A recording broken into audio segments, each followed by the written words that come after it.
Hi friends, welcome back to the Bible Project Daily Podcast. A new venue today with the same Bible. And the Bible Project Podcast is a project to work through the whole Bible, chapter by chapter, verse by verse, for however long that the Lord gives us and that would take. Excuse me. And we're in episode 266 of this journey, which is part 197 of our daily journey through the book of Genesis. And we're in the midst of looking at Genesis chapter 25, where we're considering the fact that God is sovereign. And in fact, we discovered last time that God sovereignly chooses some individuals. That truth is inescapable. But there's another side to this, and we shall see it illustrated when we pick up the text where we left off last time. So we're just going to read to you beginning in verse 24, which says, "When her days were fulfilled for her to give birth, indeed there were twins in her womb, and the first came out red. It was like a hairy garment all over. So they called him Esau." Esau means hairy, by the way. "Afterwards his brother came out, and his hand took hold of Esau's heel. So his name was called Jacob." The Hebrew word Jacob means heel holder, by the way. So he came out first and saw Jacob and grabbed his heel, and he came out holding his brother's heel, which is why I named it that way. Isaac was 60 years old when she bore them. The boys grew, and Esau was a skillful hunter, a man of the field, but Jacob was a mild man dwelling in tents. So these two boys are seen to be radically different. One we saw was the outdoor type, a skillful hunter, a man of the field.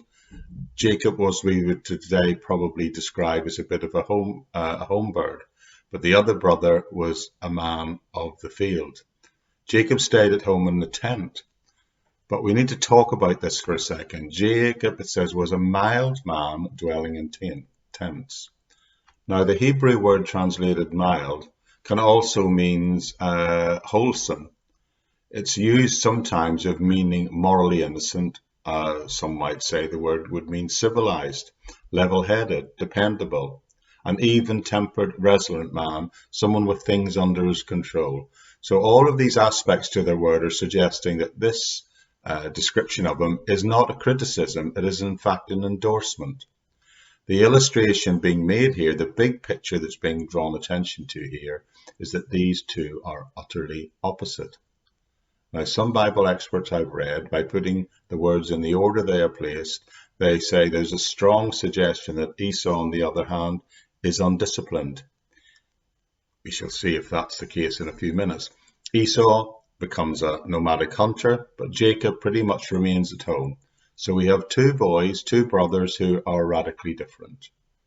I wonder if you've ever met two siblings who are radically different. It's very common. In fact, in my own case, for myself and my brother, that was true. At any rate, it happens in this case. Verse 28 says, "And Isaac loved Esau because he ate of his game, but Rebekah loved Jacob." Do parents today sometimes have favourites? So this is nothing new. I'll rarely hear a parent admit it, but I've often heard children complain about their fact is that their sibling is one or another parent's favourite. If I'm honest, as a matter of fact, my brother and I went through that many years ago, and he, when we were children, would often claim that I was my mum's favourite. Now, I would say no at the time, but I must confess that years later, I really think at some level my brother was right, at least for a while anyway. I think he was my mum's favourite until I was about 13, when she seemed to switch back to him because I started displaying some rather challenging behaviour, shall we say. I'm sure at one point this was very painful, especially for my brother early on.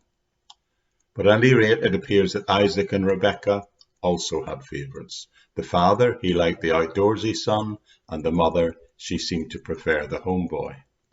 All right, so let's pick up the story, because it's getting interesting, and we'll pick it up in verse 29. Where it tells us, "Now Jacob cooked a stew, and Esau came in from the field, and he was weary. And Esau said to Jacob, Please feed me with that same red stew, for I am weary. Therefore his name was called Edom. But Jacob said, "Sell me your birthright as of this day." And Esau said, "Look, I'm about to die, so what is a birthright to me?" Then Jacob said, "Swear to me as of this day." So he swore to him, and he sold his birthright to Jacob. And Jacob gave Esau the stew of lentils. Then he ate and drank and arose and went his way. Thus Esau despised his birthright. So Esau, we see, has been working out in the field, and he comes in and he's famished. He's starving, but the text also points out that he's very weary. So Esau is indeed an impatient guy, and this text makes that very apparent. So he goes to Jacob and he says, "Please feed me with that red stew you've made, for I am tired and hungry." And Jacob says, "All right, I'll give you some of the stew, but first sell me your birthright." What? He's not going to sell his birthright for a bowl of soup, is he? Is this guy out of his mind? His father, remember, is extremely wealthy by the standards of the day. Would you give your inheritance away for a bowl of soup? Well, look, because that's what he does. Esau said, "Look, I'm about to die. I'm famished. I'm starving to death. If you don't give me some food, I'll probably die." It all sounds a bit childlike, does it? What does my birthright to me, he says. Now, there are all sorts of ways to interpret this.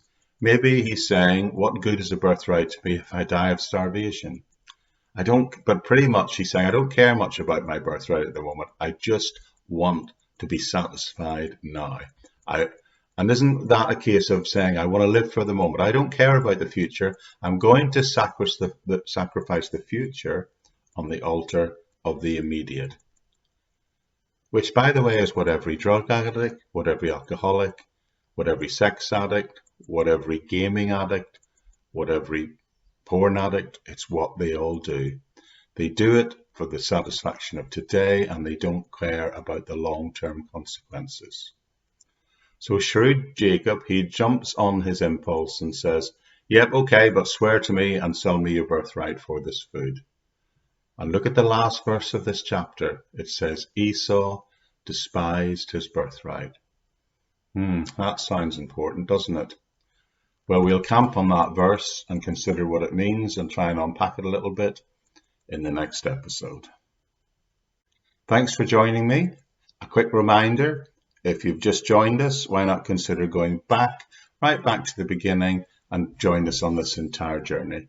And the first 70 episodes are short 6-minute podcasts, daily ones, looking at each and every book of our Bible, and then we launch off around about episode 70 on the main project as whole, beginning working through the book of Genesis. I'd also remind you that there's a transcript of each and every one of these talks given in any audio version of this podcast. Now, if you're listening to it in video format, watching it in video format, could be on Facebook, could be on YouTube or a couple of other platforms, then there should be a link there through to the audio version where within the episode notes of that, you'll find the transcript of what is said. But other than that, hey, that's it for today. I should be back tomorrow in my usual place, back at home. But anyway, other than that, delighted to have you with me. And I hope you'll join with me again on the Bible Project Daily Podcast. Bye-bye for now.